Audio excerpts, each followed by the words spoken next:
Eugenics originated in England with the work of Francis Galton. He studied traits in family lines and began the nature versus nurture debate. He focused on twins to answer the question of what was more powerful, heredity or environment. He proposed positive eugenics, encouraging the reproduction of eminent men and their families, whose accomplishments he had tied to the progress of civilization. He cautioned against drawing premature and harmful conclusions from his work, but like his cousin, Charles Darwin, his work was used as justification for some of the greatest crimes in history. Negative eugenics is the application of means to discourage the breeding of the unfit, including anti-race mixing marriage laws, segregation, sterilization, and euthanasia. Eugenics is not a true science, and though it is dressed up in mathematics to give it legitimacy, it has much more in common with the quack science of phrenology. Phrenology was the study of the size and shape of the human head to determine intelligence and character. The industrial age had thrown millions of people off the farm and into the city to work in low-paying factory jobs. The sheer scale of the problems of mental illness, alcoholism, and crime seemed overwhelming. Added to this, millions of Eastern Europeans and Italians came to America and made the native population uneasy. They were viewed as bad stock compared to the more Nordic types that had made up earlier waves of immigration from Western Europe. Suggestions for solving these problems took the form of negative eugenics. However, the eugenics movement's leaders were smart enough to realize that America was not prepared for euthanasia.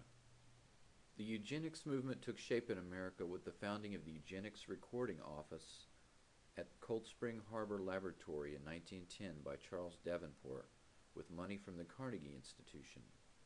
The ERO compiled millions of files on ordinary Americans. The adherents of eugenics included some of the most influential doctors and scientists of the era, including Alexander Graham Bell, Luther Burbank, W. M. Kellogg, David Starr Jordan, the president of Stanford University, William Welch of Johns Hopkins University. Professors at Harvard, Columbia, Yale, and other universities taught 375 courses on eugenics. The hypothesis that mental illness, crime, and poverty were inherited factors and could be cured through negative eugenics had been by the 1920s accepted by American society as fact. Contests for fitter families were common at state fairs, and eugenics publications and ideas were widespread. This could not have been possible without the hard work of many eminent men and the application of large amounts of money. The great fortunes of the Carnegie Institution, the Rockefeller Foundation, Harriman family, Ford Foundation, and others funded the ERO, the American Eugenics Society, the American Eugenics Party, and others. The American eugenics movement actively encouraged foreign countries to participate, concentrating most heavily on Germany. The opening address of the Second International Congress of Eugenics in 1921 was repeated in German.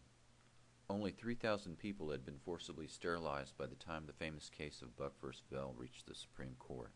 Carrie Buck was a 17-year-old girl who had become pregnant out of wedlock in 1920s Virginia. She was ostracized by her community, and her baby, Vivian Buck, was reported to the ERO as appearing not normal.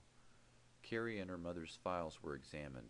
Both had previously been classified as morons, and court proceedings were begun to have Carrie forcibly sterilized without examination. Supreme Court Justice Oliver Wendell Holmes delivered the famous verdict of the court in 1927. It is better for all the world if instead of waiting to execute degenerate offspring for crime or to let them starve for their imbecility, society can prevent those who are manifestly unfit for continuing their kind. The principle that sustains compulsory vaccination is broad enough to cover cutting the fallopian tubes. 3 generations of imbeciles are enough.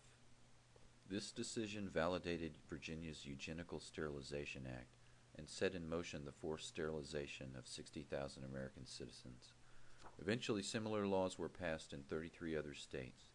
Carrie Buck was not a promiscuous and disruptive moronic slut as she had been portrayed at trial by the testimony of her school superintendent. She had in fact been raped by her foster family's son. She had been on the honor roll. Her forcible sterilization was a result of lies, incorrect diagnosis, In a plot to pass the Virginia law, a review of the case uncovered a conspiracy between Carey's defense lawyer and the colony of Virginia to ensure the constitutionality of the Virginia law. The state was trying to save money by sterilizing the growing population in its mental health facilities. The greatest impact of Buck v. Bell was in Germany. In 1933, the Nazi government adopted the Prevention of Hereditarily Ill Offspring Act, which was based on Buck v. Bell, and led to the forced sterilization of 375,000 people and the banning of marriage and sexual relations between Germans and Jews.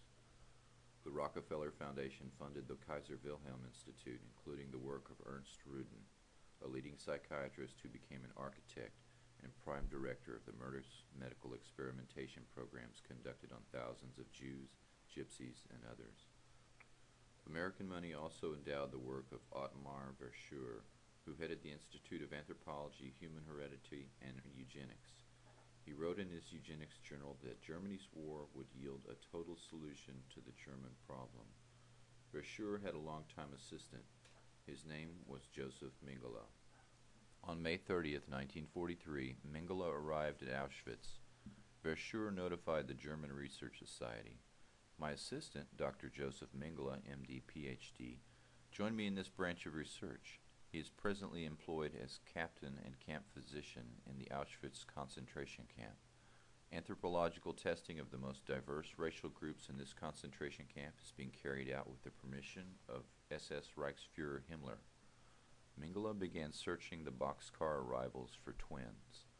When he found them, he performed beastly experiments, scrupulously wrote up the reports, and sent paperwork back to Verschuer's institute for evaluation. Often cadavers, eyes, and other body parts were dispatched to Berlin's eugenic institutes. Several doctors who had been sent to Auschwitz for aiding Jews worked as his assistants and described him thus. His experiments and observations were carried out in an abnormal fashion. When he made transfusions, he purposely used incorrect blood types. He would inject substances and then ignore the results. He did what he pleased and conducted his experiments like a mad amateur. He was not a savant. He had the mania of a collector.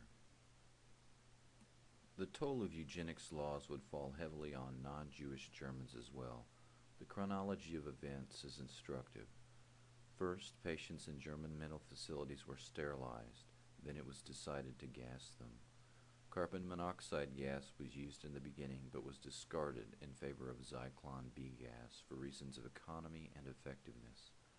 Next, all the residents of the old age homes in Germany were either starved, given lethal injection, or gassed and then cremated.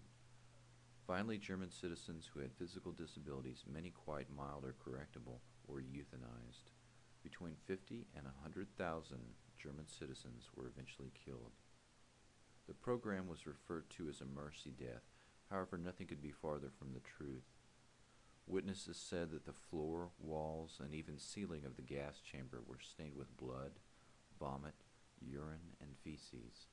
At the center of the room would be an enormous pile of bodies in the general shape of a pyramid as people climbed to the top of each other to reach the last remaining breathable air near the ceiling. The American eugenics movement leaders went underground and changed the name of their organizations. The lifelong friendships between people like Verschuer and the leading members of the American eugenics movement continued even after the Holocaust. He and many others were never punished and remained influential men in society. Their portraits hang in many major universities, both in Germany and America. The names of their victims are mostly lost to history. They included the powerless people who couldn't fight back.